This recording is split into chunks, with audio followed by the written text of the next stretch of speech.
Faz com a parada o povo do Nordeste. O povo nordestino. Isso aqui é nível Liga dos Campeões. A Vini já está pronta para se juntar e participar do papo, então vamos lá. Eduardo Moreno, traz a turma de volta. Vamos aqui, Barreto, um abraço aí para você, para o Mansur, para o Dodô, Grafite, Renata, comigo aqui na transmissão do Sport TV, do Premier. Bom, uma vitória do UFA, né, Renata, Grafite, porque aqui quem vencesse ia dar essa respirada, né? O Vasco em casa, o Vasco com retornos importantes, né, como o Payet, né, que voltou depois de 2 partidas, Vitória desfalcado, não tinha o Oswaldo, não tinha o Wagner Leonardo na zaga, enfim. E o Vasco, o Renato acabou levando a melhor, vencendo por 2-1, e é ele que dá essa respirada, esse ufa, para subir na classificação e deixar o Vitória lá na zona de rebaixamento. É isso, Moreno. Boa noite para você, para o Grafo, para todo mundo que está aí no Troca. Para minha mãe, Dona Cida, mais uma vez, mandando um beijo para ela. Mas é isso, o Moreno, porque o Vitória, se por um lado o Vasco acabou tendo esse respiro, né, esse alívio, esse ufa, o Vitória, do outro lado, está no desespero, né? O que a gente viu foi um primeiro tempo que praticamente não aconteceu, né? Um jogo muito ruim no primeiro tempo das duas equipes, né? O Vasco ficou bastante com a bola, mas produziu muito pouco com ela, tentou sempre construir, atacar pelo lado esquerdo e deixou o meio muito vazio, não tinha muita articulação, facilitou para a marcação do Vitória, que estava com uma linha de 5, o Janderson ajudava muito o William Lepo na marcação ali daquele lado esquerdo do ataque do Vasco, então ficou muito difícil de ter chances, né? Grandes chances no primeiro tempo. Na segunda etapa, tem a troca do Vitória colocando o Zeca, e aí também as trocas do Vitória fazem com que esse lado direito da defesa fique um pouquinho mais vulnerável, como não aconteceu na primeira etapa. E as trocas, e o Vasco, né, teve a entrada do Adson, e teve um time muito melhor organizado, né, no ataque, um time que conseguiu o primeiro escanteio, por exemplo, né, na primeira etapa aconteceu depois dos 30 minutos. O primeiro escanteio da segunda etapa aconteceu nos 4 minutos. Então, e a bola parada resolveu o jogo para o Vasco, né? Ajudou, abriu o placar e aí o Vasco conseguiu se impor muito mais. O Payet fez uma ótima partida, o Verratti começou a ser abastecido, o Adson teve uma ótima movimentação. Então o Vasco melhorou muito na segunda etapa, assim como o Vitória, né, Graf? O Grafite tinha ressaltado também da boa entrada do Adson, né, Graf? É verdade. Boa noite, Moreno, Renata, amigos do Troca, Barreto, vamos dar um beijo Mansur pra e Dodô. Parabéns, parabéns à dona Ilma. Um abraço a todas as mamães. Parabéns ao Dodô, aniversariante da semana também. Opa! Realmente foi um jogo bem... No primeiro tempo foi difícil assistir aqui, viu, Barreto? Nós brincamos até aqui no intervalo se os nossos produtores aí encontrar 1 minuto e meio de MM, porque foi complicado, né? E no segundo tempo, com a entrada do Adson principalmente, né? O Vasco mudou, teve mais dinâmica, mais movimentação no ataque. Primeiro tempo, o Moreno falou muito pouco o nome do Verratti, apareceu numa cabeçada no finalzinho do jogo só. Não foi culpa minha, não, né? Não foi culpa sua, foi porque ele estava sumido do jogo mesmo, não estava conseguindo aparecer, a bola não chegava. Mas no segundo tempo, o Vasco voltou bem melhor, voltou ligado no jogo nos primeiros 10 minutos, 12 minutos, conseguiu os gols que construíram 2-0, o Vitória demorou para entrar no jogo, e aí quando o Condé mexe na equipe, que volta o Jean Mota, entra o Jean, ele coloca o Luiz Adriano também, a equipe melhora a movimentação no segundo tempo e consegue o gol. O Yuri Castilho foi bem também. O Yuri Castilho foi um gol, né? O Yuri Castilho entrou bem no jogo, ele voltou de lesão, ele não poderia atuar 90 minutos, né? Então o Condé utilizou ele no segundo tempo e mudou bastante a equipe. Ele, o Jean Mota, o Luiz Adriano mudaram. E a partir do segundo gol do Vasco, o Vitória voltou a atacar mais, mas o segundo tempo foi bem melhor que o primeiro tempo aqui, amigos, foi bem complicado. E esse foi o lance de erro de passe do Vasco que gerou o ataque do Vitória, o ataque que teve o gol, né? E aquilo que eu acho que o Payet falou pro Marcelo Correge na reta final, aqui agora no pós-jogo, que não pode o Vasco fazer os últimos 10 minutos tão desconectado da partida. O Payet falou saber fechar os jogos. Eu acho que ele falou isso, né? Que foi o que o Correge traduziu. Eu, no caso, no auge do meu francês aí, não tenho essa capacidade, mas estou acreditando no Correge. O pouco que eu entendo ainda de francês foi isso mesmo que ele falou, viu? E aí, assim, é isso, um passe errado. O Vasco estava com a bola, iniciando a construção da jogada. A gente está vendo o lance da expulsão, né? Que foi chamado até pelo auxiliar, que alertou o Klaus sobre a agressão. E o Camutanga acabou expulso, dificulta, né, ainda no presente, ainda mais a vida do Vitória, porque o Camutanga é um zagueiro super importante do lado mais vulnerável da defesa do Vitória, que é o lado direito. Ele já teve lesão, ficou fora em algumas oportunidades, agora voltou e aí vai desfalcar o Vitória novamente por conta de suspensão. Então, é uma ausência que vai ser sentida.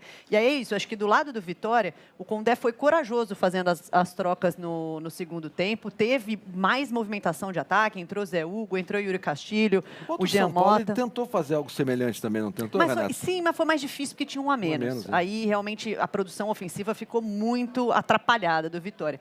Mas no jogo de hoje, acho que na segunda etapa o Vitória até produziu algumas chances. Na primeira etapa, o Vitória estava errando muito, né, no campo de ataque. O Janderson conseguiu algumas escapadas, mas dificilmente. Aí errava o passe. Aí a bola não chegou para o Alejandro em nenhuma vez, e o Alejandro também não está na melhor das fases. Muito passe errado no ataque. O Mateuzinho teve a única chance do Vitória, né, na primeira etapa, a finalização de dentro da área, que levou algum perigo. Na segunda etapa, com essas trocas, teve muita movimentação e mais finalizações. Só que ainda pouco, né? Porque o Vitória não consegue vencer na primeira divisão. E aí, né, amigos, Barreto, Dodô, Mansur, eu fico pensando, né, o torcedor do Vitória olhando essa campanha, né? Campeão da Série B, que chega agora e não consegue vencer na Série A nas primeiras rodadas, né? O que passa pela cabeça? Qual é a interpretação será que o torcedor vai fazer, né? É uma fase de alguns jogadores, como o Oswaldo, que hoje não jogou por conta de um trauma, né, na cervical que ele teve. O Alejandro, que a Renata falou que não vive boa fase, são dois artilheiros dessa temporada, né, do Vitória, mas que não vivem boa fase. Outros jogadores, como o Zeca, né, que antes era aplaudido, agora tem sido vaiado pelo torcedor do Vitória. É esse o problema ou é o choque de realidades de um time que chega da Série B e enfrenta, né, um degrau mais alto, mais difícil, que é a Série A, né? Eu tenho uma teoria sobre esse negócio de má fase, que assim, não existe epidemia de má fase, né? Se tem um jogador em má fase, pode ser um problema qualquer, pessoal, psicológico, ou mesmo de momento, né? Agora, vai aumentando para 2, 3, aí não dá, né? Aí tem alguma coisa estrutural que pode estar errada, né? Agora, esse campeonato está mostrando 3 times com muita dificuldade de competir nesse início, né? 2 que subiram e o Cuiabá que permaneceu. 3 times que...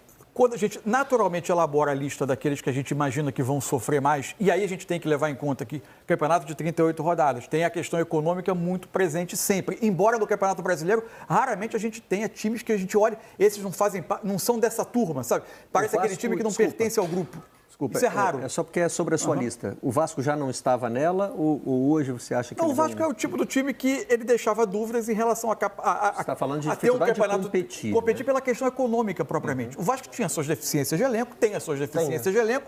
A gente imaginava que pudesse sofrer em alguns momentos e ainda acho que o jogo de hoje não é um jogo definitivo para apontar caminhos claros para o Vasco em relação ao Campeonato Brasileiro. Agora, Vitória, Atlético e Cuiabá são o retrato de capacidade de investimento menor num campeonato em que o sarrafo é alto, a régua é alta para medir. O investimento necessário para um campeonato brasileiro, em voo de cruzeiro pelo menos, ele é razoável.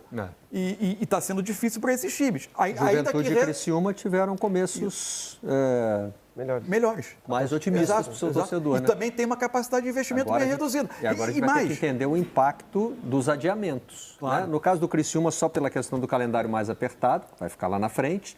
E no caso do Juventude, falta de treino, tudo que está envolvido, uma parada, enfim. Né? Embora o Campeonato Brasileiro raramente tenha fabricado times que você olhasse e falasse, e que você dissesse antes da metade do primeiro turno, esse time não pertence a esse grupo. Ele parece que está deslocado porque ele é de uma categoria inferior. Isso não é normal. Vamos ver se esses 3 que estão tendo um início tão complicado vão conseguir competir um pouco melhor com o andamento da competição, mas os sinais não são bons. A minha preocupação muito é em relação ao ritmo de jogo do Vitória. O Vitória é muito lento, o Vitória concede muito espaço. Hoje a gente estava conversando ali no segundo tempo, vendo aqui na TV. Cara, o segundo gol do Vasco é uma coisa assim que o treinador precisa mostrar para os jogadores quando chegar lá em Salvador, porque é muito espaço. Esse é o primeiro. O segundo jogar primeiro, uma bola parada que quando você vem jogar contra o Vasco em casa, a preocupação que você tem que ter na bola parada é total. Isso aí é fato. O Vitória é um time que está sentindo muito jogar a Série A. E o segundo gol é uma coisa assim que a gente comentando, fala, olha quanto espaço...